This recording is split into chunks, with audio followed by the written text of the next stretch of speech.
Esa improbabilidad desencadena una tragedia. Exacto. Y lo que comenzaba como una película de suspense clásica, incluso la música, termina siendo una tragedia por un amor imposible. Yo creo que la primera parte de la película es como clásica, insisto en esa música que acompaña, pero se están presentando los personajes, se está presentando el conflicto, pero hay un momento determinado donde el caos llega y la película empieza a cambiar. Y con esa estética que tiene casi de cuento gótico, porque es una niña enferma al que le han dado todo su familia y le han acomodado la casa para su enfermedad, termina siendo una princesa en un castillo.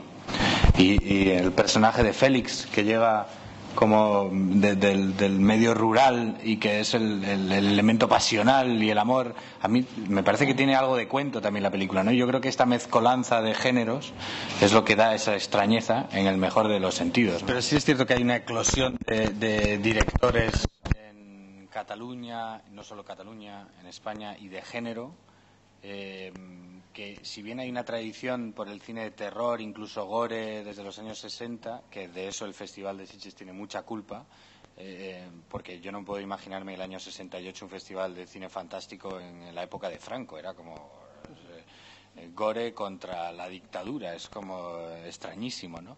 Y sí que es cierto que en los años 90 y de ahora hay una serie de directores que hacen género, hacen suspense, hacen terror, y además para conectar con el público. O sea, que tienen muy claro esa vocación comercial del género, cuando antes el género en España era minoritario completamente, ¿no? O era un género menor, hecho con muy poco dinero, y el gore o el terror se relacionaba con lo cutre, ¿no? Y ahora, en cambio, se ha estilizado. Ahora hay un género que con una clara vocación comercial, ¿no? Y lo que dice Eugenio es cierto. Desde Austin, que hemos presentado la película, se ve como un hormiguero, como una ebullición de proyectos de género que surgen de España, ¿no? Y cuando hablan del cine español ahora en Estados Unidos, hablan de Balagueró, de Bayona, también de Amenábar, de Mira, pero de un género y de un tipo de cine concreto. Sí, que creo que hay una conciencia en las agencias de talento desde hace 5 años de atender mucho al talento que surge de España. Quizá porque han visto que, por cuestiones difíciles de definir, porque desde fuera, insisto, de repente se ve más claramente, sí que ha habido una continuidad de productos que salen y que de repente desafían. Yo creo que es cierto, el género ha cambiado, se está valorando de una forma distinta. Voy a poner como ejemplo el cine de Sergio Leone. El spaghetti western, el género, el subgénero, era una etiqueta despectiva. Era western que se hacen en Italia, pero rodando en Almería, por ejemplo, ¿no? Y eso en los 80, yo recuerdo de pequeño que Sergio Leone no estaba especialmente respetado, solo por la gente que le gustaba Sergio Leone, y a algunos que les gustaba el western no les gustaba Sergio Leone, especialmente americanos. Con el paso del tiempo, Sergio Leone ha trascendido, y el spaghetti western es un género... Vamos, está en libros, y Sergio Leone es como uno de los cineastas más grandes del siglo XX. Y ha necesitado 20 años para llegar a ese estatus. O sea, puedes leer críticas de Once Upon a Time in America y es como desde la época, y era como este tío que se cree que es Coppola y tal. Y en cambio ahora hay gente que está como, vamos, que con lanzallamas por las calles, ¿no? Cuando habla de Sergio Leone. Entonces, yo creo que es posible que nosotros seamos en el futuro... Pues no sé, como esa época dorada en España, que estaban haciendo cosas acojonantes. La idea principal es que es cómo acaba la película, estuvo desde la primera reunión. Sabíamos que había un conflicto entre dos rivales que no entienden qué tiene el otro que no tengan ellos. Eso era como clarísimo. Y que lo que el hándicap en la primera mitad de esta chica era lo que hacía sentir al espectador mal. Es decir, pobre chica, te quería ayudarle, se convertía en una ventaja, es decir, que veías que todos los demás tenían unas taras brutales y que no sabían cómo lidiar con ella y cómo quererla, porque la película va sobre eso, sobre cómo querer a alguien realmente. Una vez eso estaba claro con Antonio y conmigo, ya sí que empezamos a hablar de referentes y tal, pero vamos, yo creo que hay una parte de literaria que es de Arthur Conan Doyle y Edgar Allan Poe, lo que es la parte trama, pero luego ya de cine podríamos hablar de 170 referencias. Hay otra cosa que es muy importante, que en esto las referencias, nadie habla de esto, pero es que es oficial, y es un tema que me sorprende que no se mencione. La mayoría de las veces que un director o un escritor o en el diálogo de explicar lo que pretendes hacer se usan referencias, no son referencias que son las fuentes, son referencias que son renders, cosas terminadas, que son útiles. Yo, para hacerme entender con el director de foto o con un actor o incluso cuando Antonio decía, es que el problema de esta escena es que es muy tal y debería ser más Pascual.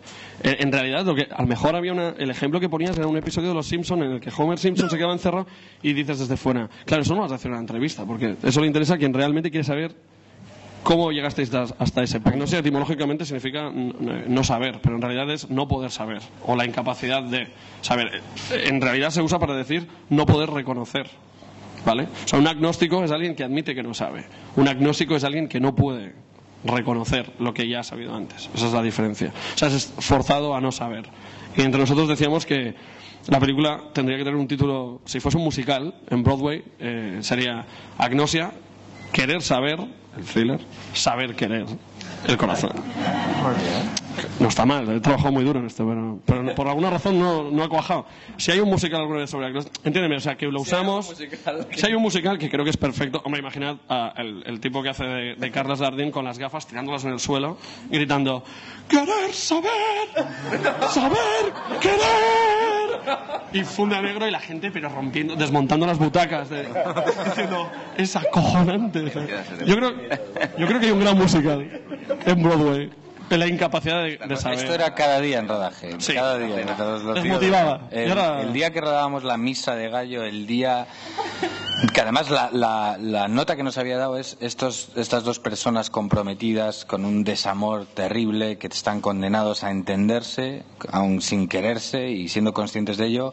Y nos dice, muertos en vida, nos dice, están los dos en la iglesia, en la misa de gallo, y él ese día rodando en Girona se disfraza de oso con orejas y está saltando para... Y digo, no, genio, este día no, o sea, hoy no, o sea, hoy no. Tengo una foto. El hecho de no saber que el doctor está desde el principio o no, sí que está, pero el otro no sabe, es parte de insisto, no saber. O sea, la confusión es parte deliberada de toda esta historia, que como ves, insisto, al estar definida desde el final hacia el principio, está llevando hasta donde va, la incapacidad de querer o de, no sé, señalarse unos a otros como responsables que no son los adecuados para tratar a esta chica, ¿no? Hay un padre, hay un prometido y hay un sirviente que lo ve todo desde fuera y cree que es mejor que ellos para amarla. Y eso es nuestra idea era eso, el conflicto de puntos de vista de quién es la persona más adecuada para querer o qué, insisto, lo de saber querer, que me parece que es la gracia de la película, que es que nadie sabe cómo querer de forma muy adecuada.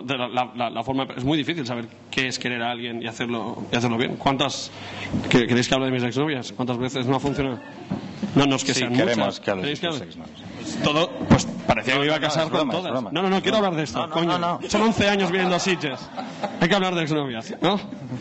No, pero sí es complicado, es un tema. No puedo seguir hablando. No, estamos bien. La verdad es que fue...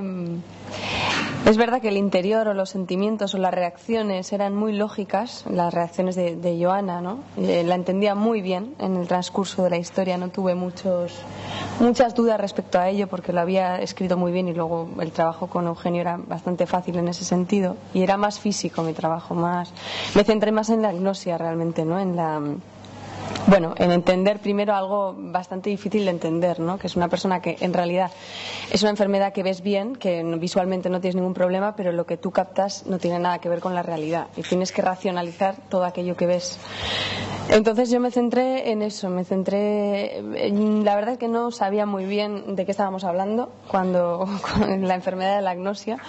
Luego me di cuenta que había leído un libro porque Eduardo me dijo, hay un libro que va sobre ello y resulta que lo había leído, pero no sabía que hablaba de eso. Era el hombre que confundió a su mujer con un sombrero, que es... De Oliver Sacks, que todo el mundo conoce. El hombre que confundió a su mujer con un sombrero, eso es agnosia. Claro. Y el otro referente de Joaquín Jordá son referentes que todos tenemos pero que no relacionamos de repente con el nombre misterioso de agnosia, pero no es ciencia ficción. No, es realidad. Y yo me trabajé más bien en eso y luego con un neurólogo también que me iba explicando. Era muy difícil realmente hacer que la agnosia fuera muy veraz porque luego había muchas miradas, muchos gestos que un agnóstico tiene que luego en pantalla tampoco quedaban ni bonitas ni reales, ¿verdad?